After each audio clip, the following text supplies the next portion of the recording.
Nintendo have released many iconic gaming devices over the years, from the Nintendo Entertainment System all the way up to the Nintendo Switch. And with each one, they've taken a different approach in terms of how they've handled things.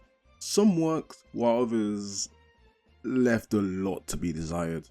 With the Switch 2 reportedly close to being revealed, I thought it'd be interesting to go over all the launch titles of each Nintendo gaming device and give them a score out of 9 based off 3 categories: diversity, overall reception, and innovation, since I believe those to be the most important things for launch titles. I won't be factoring in regional release dates in the scores, since that would just needlessly overcomplicate things for the sake of the video. So without further ado, let us begin.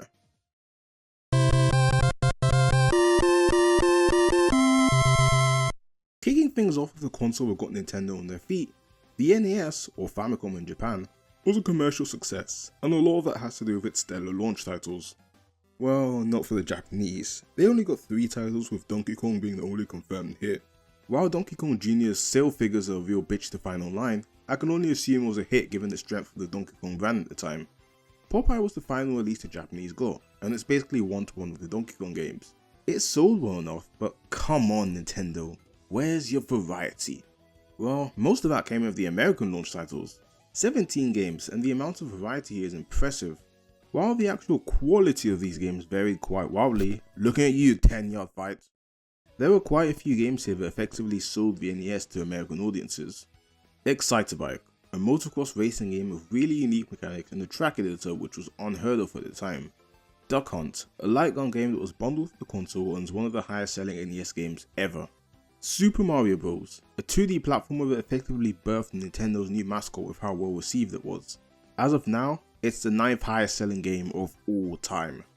Due to the amount of different genres the NES tried tackling, I'm giving it a perfect score on diversity and a perfect score on innovation due to the games I listed above. However, it only gets a 2 in terms of overall reception due to the lackluster quality of a few titles.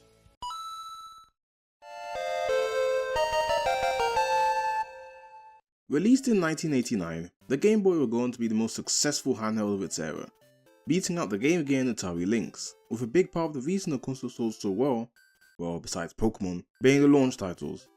Due to significantly weaker hardware than its competition, the initial titles on offer were quite rudimentary to say they were released, with many games either being watered down NES ports or basic shit like Pong.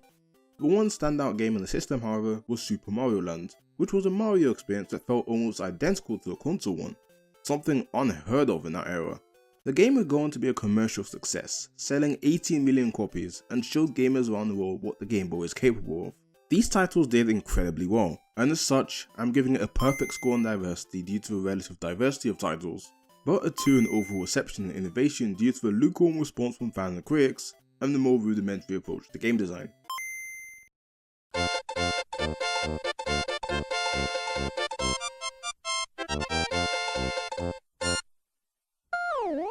The Super Nintendo Entertainment System only had a couple launch titles, surprisingly enough. However, it may just be the most consistent set on this list yet. Gradius 3, a side-scrolling shoot-'em-up which showcased the graphical potential of the system. SimCity, a city building simulator that was an enhanced port of the PC edition, featuring some extra bells and whistles. Pilotwings, a flight simulator game that took advantage of the SNES's fabled Mode 7 graphics, and was loved by fans and critics alike.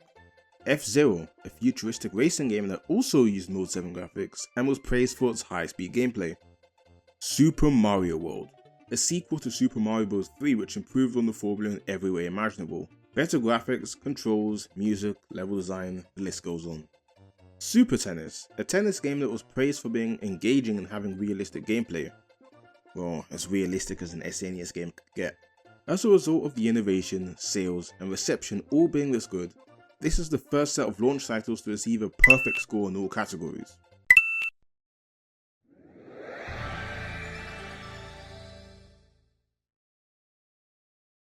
The leap to a 64-bit console of the N64 was quite substantial in 1996, as Nintendo had finally created a console capable of full 3D graphics, and these titles are certainly beloved by the fans for many reasons. FIFA Soccer 64, a football game, go suck it Yanks, which was met with middling reception due to the frame rate shitting itself and the controls being unresponsive. Star Wars Shadow of the Empire, a third-person shooter where you control Dash Rendar to help Luke Skywalker rescue Princess Leia from Prince Zyro, which I totally didn't copy from Wikipedia. I haven't watched Star Wars. Turok Dinosaur Hunter, a first-person shooter which received unanimous praise from fans and critics for its movement and graphics. Wayne Gretzky's 3D Hockey, an arcade-style ice hockey game which got positive reception for the most part from critics, although the lackluster single player was noted. Saiko Habu Shogi, a virtual board game exclusive to Japan which didn't do too well. Pilot Wings 64, a flight simulation game that showcased the graphical leap from the SNES. It was met with positive reviews for its realism, well, as realistic as you can get for the N64 anyway, and its graphics.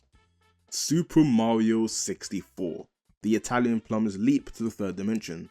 And while I personally think the game is overrated these days, trust me, I have my reasons. It was a revolutionary experience that set the standard for all 3D platformers, and its influence is still felt to this day in newer Mario releases. The variety here is quite impressive, with sports games, platformers, first-person shooters, and flight simulators, so it gets a perfect score in that regard. It also gets a perfect score in innovation as a lot of these games redefine gaming. However, it only gets a 2 for overall reception solely because of the Shogi game being a complete disaster.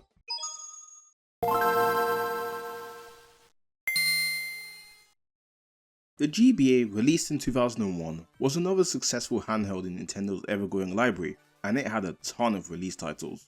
The most notable ones include F-Zero Maximum Velocity, the 4th installment in the F-Zero series, Super Mario Advance, a 32-bit remake of Super Mario Bros. 2 USA, Castlevania Circle of the Moon, an RPG, Rayman Advance, a port of the original Rayman game released on PlayStation, Tony Hawk's Pro Skater 2, a downscaled port of the console game, Earthworm Jim, a botched port of the SNES game. Once again, these titles were certainly not lacking when it came to diversity, with a lot of genres being attempted. However, the innovation was kind of lacking, with many of these titles just being ports or remakes of older products, so it gets a 1 in that category. Most of these games were well received enough though, so it gets a 2.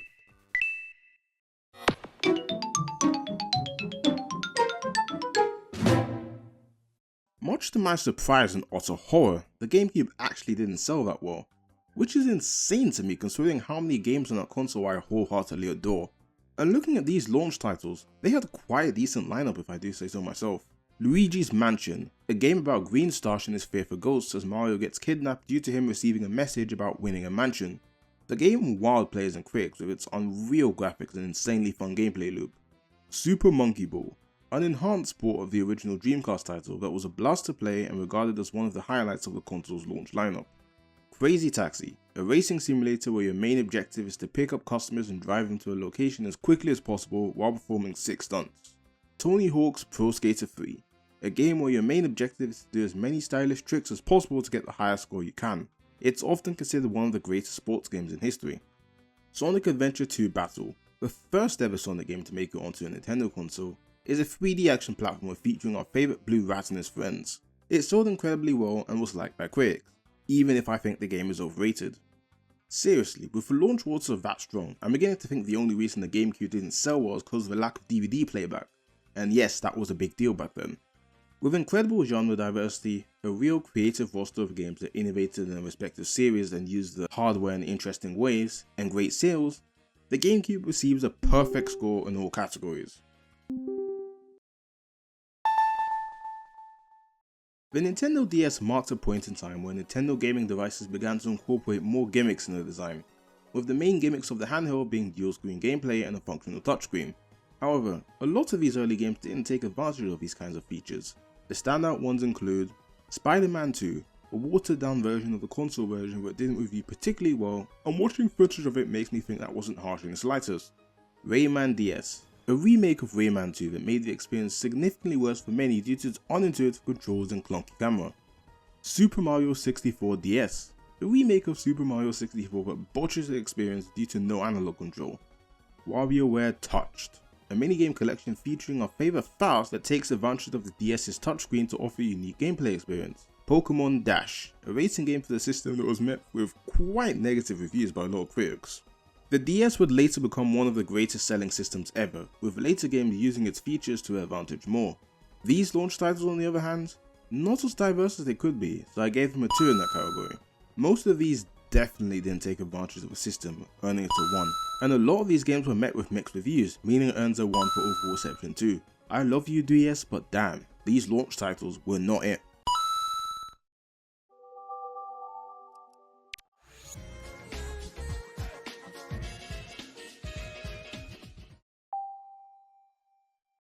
If the DS was Nintendo dipping their toes in the world of gimmicky consoles, the Wii was them diving headfirst into it. Released in 2006, this console was designed to appeal to a casual crowd, with its simplistic controller and control schemes, and a lot of games took advantage of these features. Wii Sports, a packing game of the Wii that perfectly displayed the capabilities of the Wii to general audiences with its fun, accessible gameplay. The Legend of Zelda Twilight Princess, the latest addition to the Legend of Zelda series at the time that took advantage of the Wii Remote's motion control capabilities. Super Monkey Ball Banana Blitz, an arcade-esque game with tons of micro-challenges which used the Wii Remote gyroscope feature. Rayman Raving Rabbids, a party game where you partake in a series of micro-challenges and compete with friends. There are obviously far more titles than the ones listed above, but the roster was pretty strong overall. With a diverse roster of games that both took advantage of the Wii's unique gimmicks and were well received, the Wii earned a perfect score in all categories.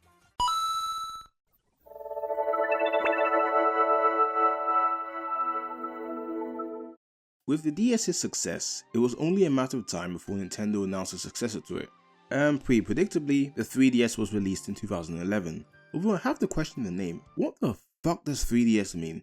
And it didn't have the best of start, to put things lightly. Although part of this was due to a ridiculous price Nintendo initially sold it for. Seriously, £220 for a handheld when the Wii was going at $250? I'm willing to bet a part of it was also due to its rather lackluster release titles. For most of these, it felt like the core selling point was that these games played in 3D.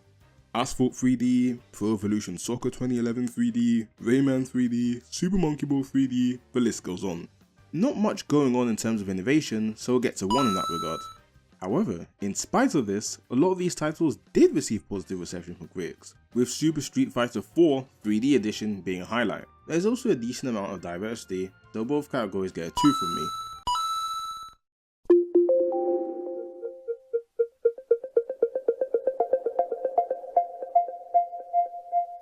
Released in 2012 as Nintendo's next big home console, the Wii U's were attempts at entering the HD world, and it flopped spectacularly.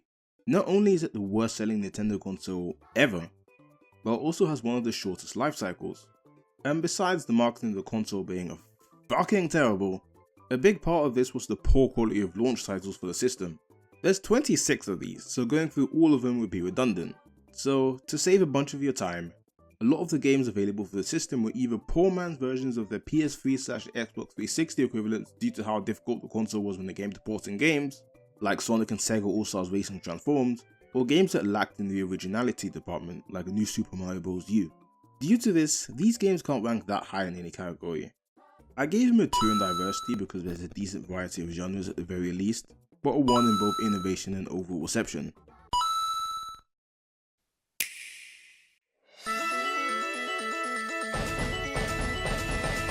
And now we're at Nintendo's latest console, the Nintendo Switch, which is essentially a hybrid of both a handheld and home console. It's doing remarkably well, on course to potentially surpass the DS in the all-time sales charts, and is getting a follow-up console pretty soon, at the time of recording anyway. So naturally, I assume that a lot of this stemmed from a stellar launch lineup. But to my surprise, there's only really one worthwhile title on this list, that being Legend of Zelda Breath of the Wild. A fantastic game for sure that I, and many others, no doubt enjoyed, but the rest of the titles on offer are just kinda there?